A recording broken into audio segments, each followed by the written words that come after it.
So distances between points, lines, and planes in 3D. Here we really have six different problems to solve, right? We want to think about these three objects, which are, the zero, one, and two-dimensional objects or at least the simplest, right? Zero, one, and two-dimensional objects in R3. And there are really six different problems here, right? You can pick any two of these three types of objects and ask what is the distance from this object to that object.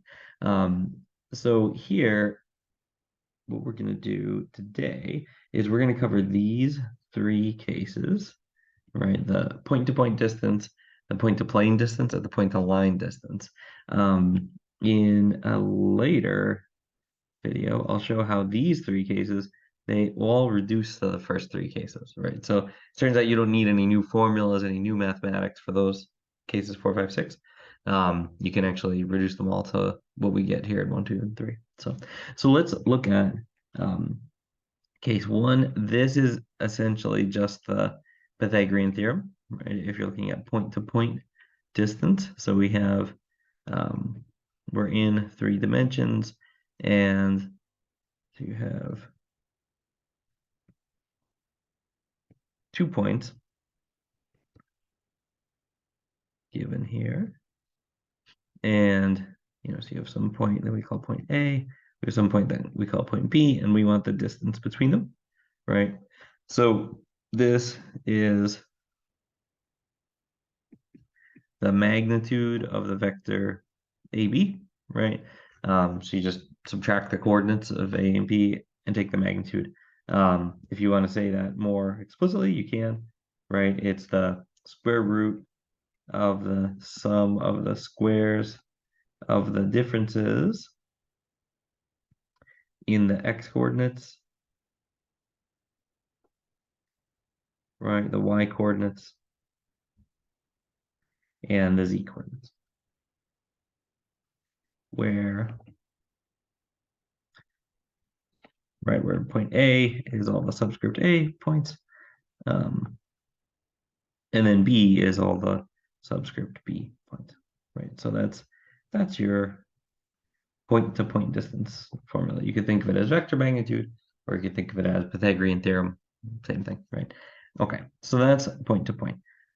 Significantly more challenging is the second one, point-to-plane. So let's look at this. So point-to-plane. So how would this go? So here I have a point,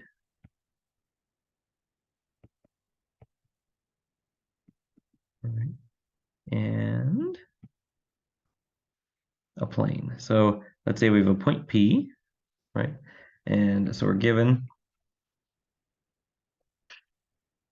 a point P and a plane. And let's ask ourselves how the plane is specified. So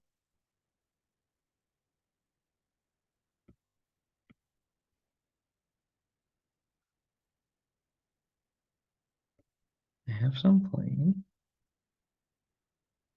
and I want to know this distance. I want to know the distance from the point to that plane. And a good way to think of this in your, if you're visualizing it, is you want the minimum possible distance, right? So that's a little clarification of, when we say distance, right, we really mean minimum distance, right? If I say what is the distance between these two objects, right? That's typically what you mean is minimum distance. Not even in mathematics, just in spoken English, right? If I say, how far is this city from that city, you usually mean some sort of minimum distance, either the minimum distance as the crow flies, or the minimum driving distance or minimum driving time, right? Usually you don't mean, well, what's the distance from, Philadelphia to New York? Oh, well, it's 16 hours if you loop around the Great Lakes. Yeah, right, sure, but that's not what we're asking. When you say how far is Philly from New York, you mean the shortest possible distance, right? So that's what's The same thing is is true here. We want the minimum distance. So if you say from a point to a plane, you could find points on the plane that are in arbitrarily large from the given point, right? But we're asking what is the point of minimum distance from the plane, right? So you want you want to imagine the normal vector coming up out of the plane and hitting that point P, right? That's a good visual for it. Or another way to think of it is if I say, you know, how you have a point in just in the room with you and you say how far is this point from the ground, right? You just mean like if I held a ball and I dropped it, what's the distance it would take to get to the ground, right? That's a good way to visualize this minimum distance or perpendicular distance, as opposed to saying how far would the ball travel if I threw it at some faraway point on the ground, right? We want the minimum distance. So okay, so let's now continue with this, and let's specify how what kind of information we have about our plane. So let's say the plane has, let's say we're told what the normal vector is, right? So we have a normal vector for our plane, and let's say we know some point on the plane, right? So there's some point somewhere on the plane, right? And this point Q on the plane is probably not the point closest to P, right? It would be very unlikely that Q was randomly chosen directly under P. But it's just some random point on the plane, right? So it's just enough information to specify a plane, a point Q and a normal vector N. Okay, so what do I want then? I want the minimum distance, which I'm just going to say distance for short, right? We established that when we say distance, we always mean minimum distance. So the distance from P to the plane is going to be what? Well, here's the trick. The trick is take the vector QP, right? And the vector QP is almost certainly going to be too big, right? It's going to be bigger than the minimum distance because look at the actual minimum distance. That's this distance here, right? As opposed to QP, you know, if there's any, unless Q is magically chosen right under P, if there's any angle at all, QP, PQ, magnitude of QP or magnitude of PQ, same thing, is going to be too big, right, for our answer. What is the correct answer? Well, you just want what do you want? You want the magnitude of that QP, right, after it gets projected onto the normal vector, right? That's really what you want here, right? You want the magnitude of that projection. And then you can ask how to get the magnitude of that projection. You could just take this, what I wrote here, you could just take that as the formula. It's the magnitude of the projection, which you can see from the diagram there, right? So you can leave that as the formula, or you can then you know, unpack that a little bit if you want, right? You could say, okay, and then what is this, right? Well, how do we do magnitude of projection? Typically, we help ourselves out with a dot product, right? Because this is kind of an annoying trig problem otherwise, right? If you think of this angle as theta, right? You don't want to have to find theta. That's you can using inverse trig, but it's annoying, right? So here what you do, right, is you say, okay, it's PQ is the hypotenuse, right? So you do magnitude of the hypotenuse times cosine theta, right? Um, that's how you get the adjacent side, right? That gray side, the projection is going to be the hypotenuse times cosine theta. So then what can you do from there? Then you want to sneak out of having to actually calculate theta, right? So what do? You multiply the top and bottom by the magnitude of the normal. Right, essentially we just multiply by 1.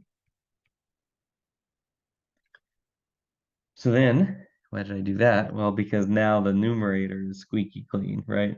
Now it's just PQ dot normal over the magnitude of the normal,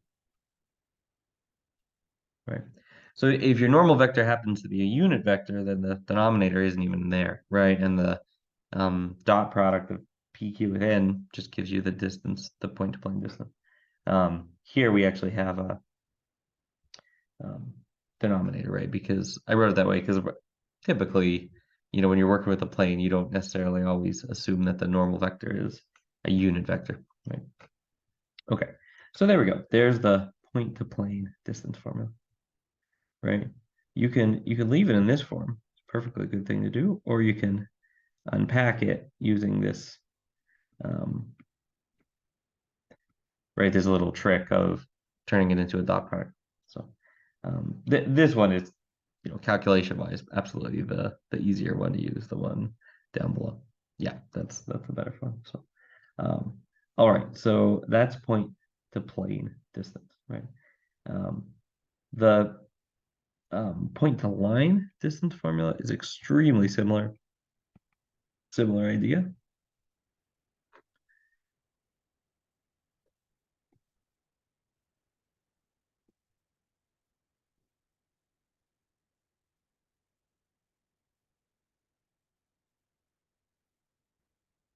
So P is, again, just some random point in 3D.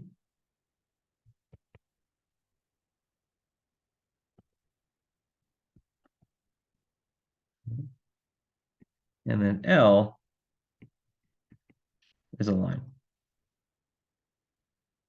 And let's say L is given by, some initial point, right? And let's again call it Q, the initial point, right? So Q plus T times some direction vector.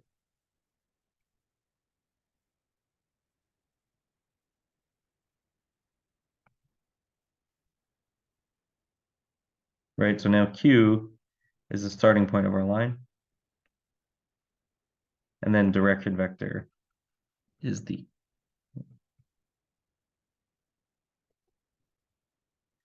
So this is going to look like this. Right, so D, D, D.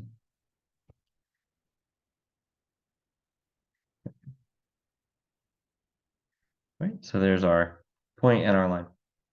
And once again, very similar idea. P to Q is probably going to be too big, right? Unless this angle theta happens to be 90 degrees. If it's 90 degrees, yeah, then PQ is actually, the magnitude of PQ is actually the distance from that point to the line. But chances are, no, right? And, for all but one point on that line, theta will be something other than 90, right? So the question is, how do we get the distance, right? Well, now what do I want? Now I want this right here, right? So it's a very similar diagram to what we had before, right? But it's the opposite side instead of the adjacent side, right? So if I want that gray distance d, so not direction vector d, but scalar quantity, direct distance d, right? What would I do? I would say, right, the point to line distance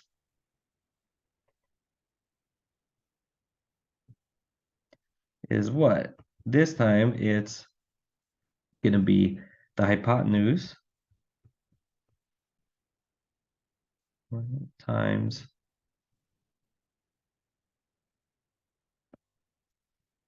sine of the angle instead of cosine of the angle, right? Because now the distance is the opposite side instead of the adjacent side, right? When you look at theta there. So this, then we do the same trick as before, right? We can say, okay, this is a quantity then that we can multiply the top and bottom by magnitude of d.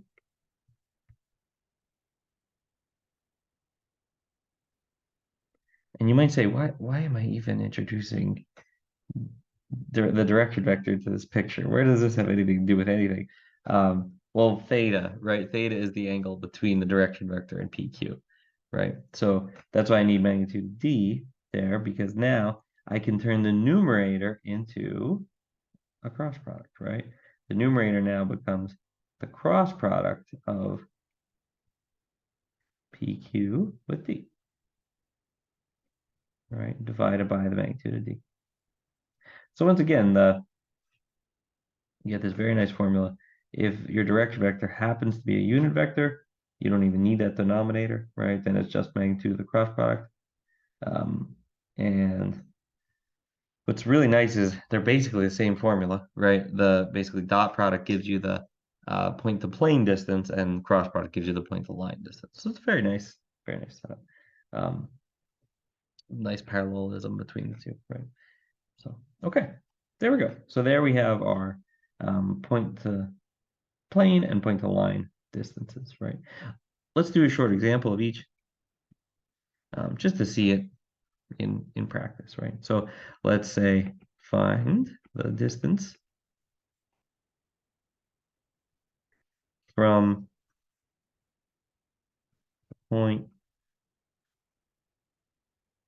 P equals 0, 2, 2 to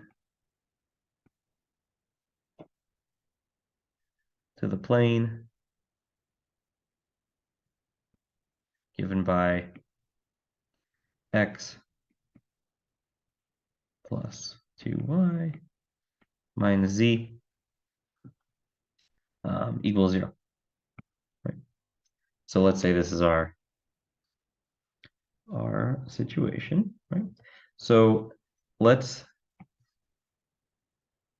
do a rough sketch here. So here,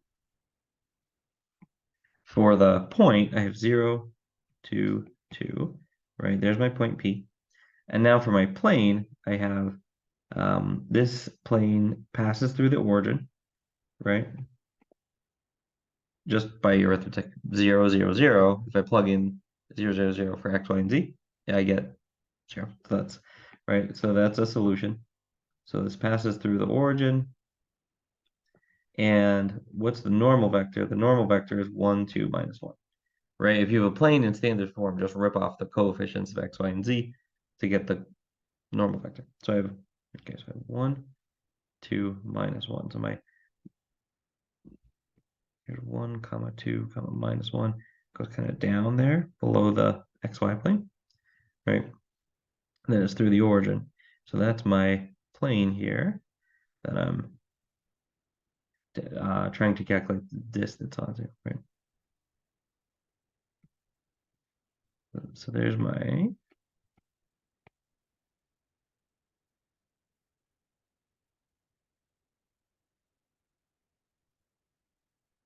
right. So there's my plane.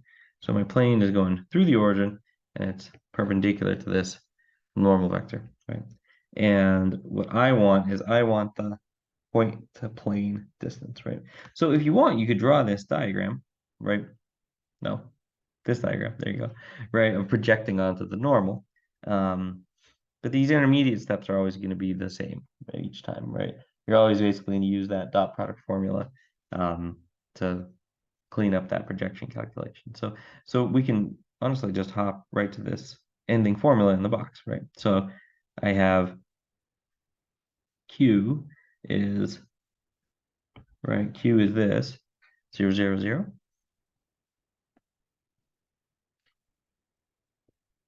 Right, so what is the result going to be? It's going to be P, it's PQ, right, dot the normal divided by the magnitude of the normal. So what does this become? Well, PQ here, Q is just 0, 0, 0. So if you take the difference, this is just P, 0, 2, 2, right? The normal is 1, 2, minus 1. And then the magnitude of the normal is 1 squared, 2 squared, 1 squared, right? So we get 4 minus 2 is 2 for the numerator. In the denominator, I have 4, 5, 6, right? So 2 over root 6. Or if you want to clean that up a little bit, you can, right? You can rationalize, right? So you get a 6 on the bottom. So we get 2 root 6 over 6. The 2's cancel, so you get root 6 over 3. There we go. So there's the distance between that plane and that point. So here, right, you have the point to the plane, right, wherever that perfect perpendicular distance might be, right? That distance right there is distance root 6 over 3, right? That's how far the point is from the plane. There we go. So there's an example of point to plane distance. All right. Let's do another example. Point to line, right? So let's look at, again, the same point, right? But this time, we're going to do the distance to a line.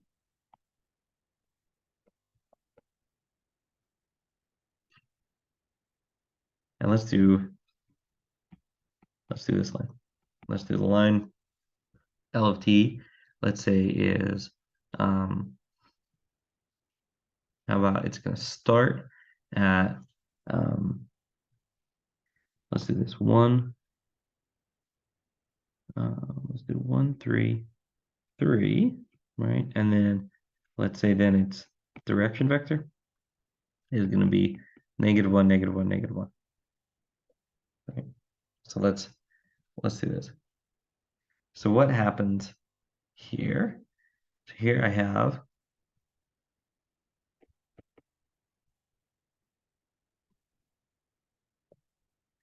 again I have our point, right? 0, 2, 2.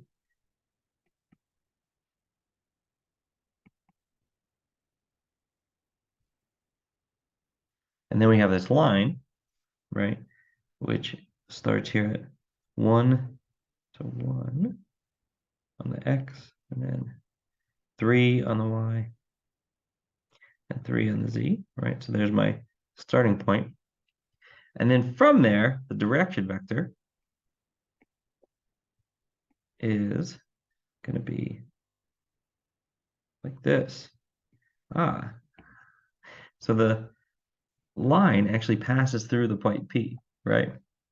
So here's, just from a sketch, right? We can notice from the sketch that the point is on the line, right? So here, we don't really need the formula, right? The distance is 0, right? And if you didn't see that from the sketch, it's okay. You can test this if you want, right? If you wanted, if you didn't see it from the sketch itself, you can totally test this out by just taking this parameterization,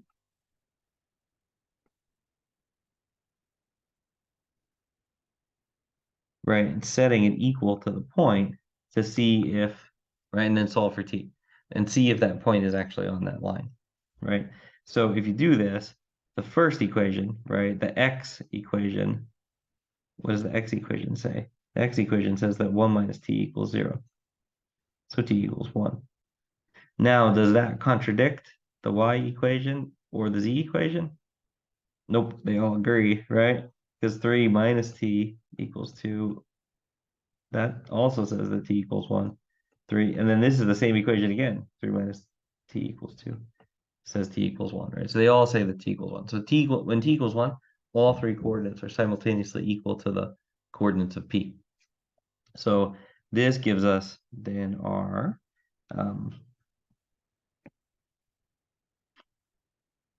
fact that the distance is 0, right? So if you want, you could just stop right there and say, I've solved the problem. Distance is 0 because the point is on the line, right?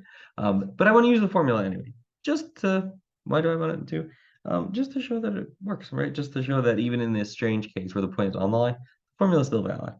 because I think it's kind of nice how the vector geometry works out here. So let's look at what happens. So here's our, so this is our point Q, right? So Q is this starting point.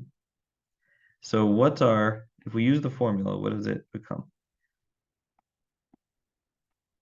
So D is PQ, right, cross the direction vector over the direction vector. Magnitudes, right? Now here's what's cool is PQ in this case, right? You're taking P minus Q. So what vectors does that become? Well, if you subtract the coordinates, I'm doing 0 minus 1, 2 minus 3, and 2 minus 3. Ah, okay, so there we go. See, because P was on the line, then PQ, right, that vector there, is parallel to the direction vector.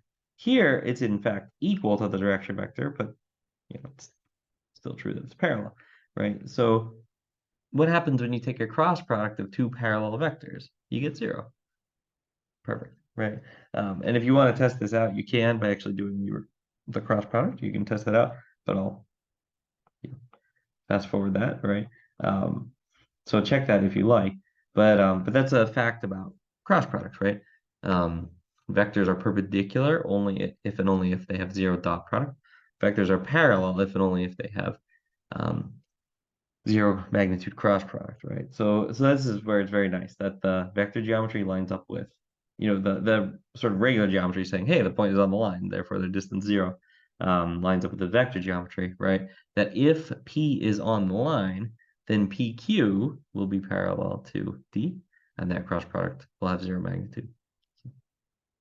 All right, there we go. So there's our examples following those formulas, right? I didn't do a point-to-point example, but you've probably at this point done that before, where you've used the Pythagorean theorem to calculate the distance, right? So, but the other two, point to plane and point to line, the ones that use dot products and cross products, right? Those are the ones I wanted to feature today. All right, tune in next time if you are curious to see how 4, 5, and 6, how those cases reduce to 1, 2, and 3. Thanks.